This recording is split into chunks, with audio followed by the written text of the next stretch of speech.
Sumapok sa Center Island sa nagliyabang isang SUV sa Skyway. Nasawi ang driver at hindi na makilala sa tindi ng pagkakasunog. Saksi si June Veneracion. Naglalagabla pa ang apoy na lumamon sa isang SUV nang madatna na isang motorista sa Skyway northbound sa Taguig. Bandang hating gabi nung sumalpok ang SUV sa railing ng Skyway at nabalot ng apoy.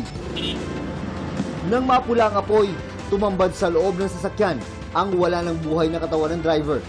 Makikita natin yung larawan or position ng tao parang nakahiga doon po sa may passenger seat sa likod. Beyond recognition, itong tao po na ito, even yung kanyang gender talaga hindi natin matukoy. Ito na lang ang natira sa na-aksidenteng sasakyan sa Skyway matapos itong matupok ng apoy.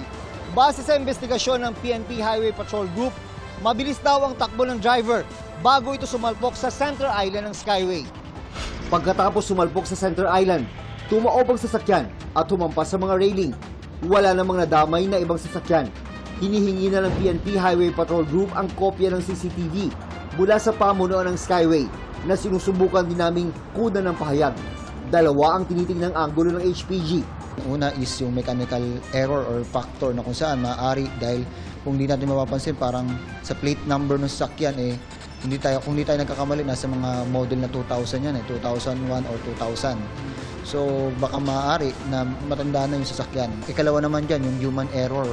Para sa GMA Integrated News, ako si June Veneracion, ang inyo saksi. Mga kapuso, maging una sa saksi. Mag-subscribe sa GMA Integrated News sa YouTube para sa iba't ibang balita.